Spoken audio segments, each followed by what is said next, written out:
Hello all from VIS team. So as I said in the last video, how to apply for this particular job. So here I have taken all the details, how to apply and what is the steps to apply for and job over the email. ठीक है, तो email पे आपको email कैसा लिखना है HR को और आपको जॉब कैसे मिलेगा, ये सारी चीज़ें मैं लिख लेता हूँ. तो ये मैं कॉपी कर लेता हूँ सारी details which I have created already. I will copy it.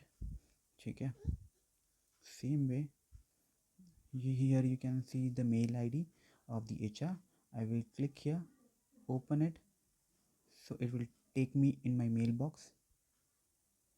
Yeah, so here you can see my mailbox is open yet. I will paste here the entire thing which I have copied. Here the subject line you need to copy it because subject line need to be on the top here. I have done the copy paste work. So here you can see the subject line which is applying for the test engineer software testing role. Here the domain is not given, hence we are not mentioning specific domain you can apply. You will write the person name, Dear Hassan. Please find attached profile for the test engineer role because it's a junior role, or you can say 1 to 3 years of role. So accordingly you will apply for which designation you are applying for. If the domain would have given here, अगर domain यहाँ पे दिया होता, could be banking, insurance और कोई भी, तो आप इसमें डोमेन भी लिख लेते. ठीक है, यहाँ पे लिखा है मैंने बिलो इज़ द सिनॉप्सिस और समरी. सिनॉप्सिस बेसिकली होती है आपकी करियर समरी, आपने करियर में क्या किया है including your from your education till date आपका क्या एक्सपीरियंस रहा है. सो एचआर के लिए एक बहुत इंपॉर्टेंट कंपोनेंट होता है डोमेन. आपने किस डोमेन में काम किया है फॉर दिस पर्टिकुलर अपॉर्चुनिटी. तो जैसे कि मैंने यहाँ पे मल्टीपल डोमेन्स लिए हैं which includes banking, insurance, financials services, you can say telecom, gaming, e commerce, capital market as I said. So इन डोमेन में से या फिर if I miss any domain you can write here. So whatever domain you have worked on it, यहाँ पे domain mention नहीं किया है किस डोमेन के लिए ओपनिंग है, you can mention your domains. आपने एक डोमेन पे काम किया होगा, मल्टी डोमेन पे भी काम किया होगा. ठीक है, तो जैसे कि आपने यहाँ पे लिखा है डोमेन बैंकिंग, तो बैंकिंग में सब डोमेन्स भी आते हैं, सब डोमेन और सब product.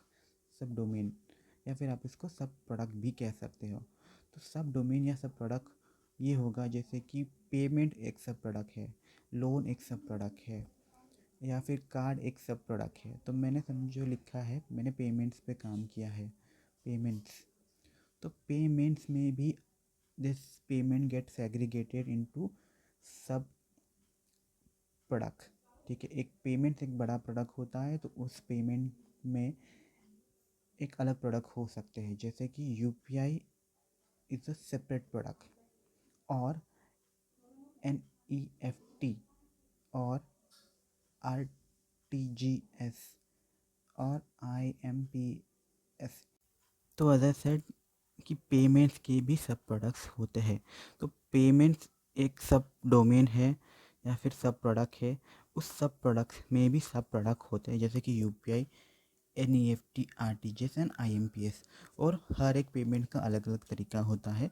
You can write same way, आपने जो भी डोमेन पे जो भी प्रोडक्ट पे काम किया है वैसे आपको लिखना है. ठीक है, बैंकिंग में मल्टीपल प्रोडक्ट्स है, जैसे कि payments, card, loan, internet banking and mobile banking, और अलग प्रोडक्ट्स भी है. ठीक है, जैसे कि फिनाकल है, फ्लेक्स क्यूब है. वैसे ही इंश्योरेंस में 2 प्रोडक्ट्स होते हैं, लाइफ इंश्योरेंस, जनरल इंश्योरेंस. उनके 2 प्रोडक्ट्स होते हैं, जैसे कि लाइफ में term life insurance and general में मोटर इंश्योरेंस. तो वैसे ही आपको यहीं पे लिखना है कि आपने किस डोमेन में ऊपर काम किया है. यहाँ पे बैंकिंग की जगह पे योर डोमेन, नीचे लिखना है आपका सब डोमेन. टेक्निकल स्किल जैसे कि manual testing is a must हर एक स्किल के लिए, और ऑटोमेशन, या फिर आप प्लस भी लिख सकते हो, जैसे कि मैंने यहाँ पे लिखा है टू शोकेस यू कि आपने प्लस और में कुछ किया है क्या। तो जैसे कि यहाँ पे मैनुअल टेस्टिंग जो हर एक सॉफ्टवेयर टेस्टिंग के लिए मैंडेटरी है, तो वो होनी चाहिए।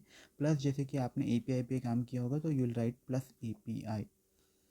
नीचे your company name, your current designation, your location, preferred location, you can put anything, your current CTC, expected CTC. अगर आपकी करंट सीटीसी में 2 कंपोनेंट है प्लस वेरिएबल्स, तो आप इस तरह से लिख सकते हो 2.50 fixed which is F and 50K variables. तो पता चल जाएगा एचआर को कि आपका 250 your fixed CTC it is and 50K is your variables. Similarly, what CTC you expected CTC for this particular job. Apart from this, next would be your notice period. Notice period would be anything as per the company standard of your current.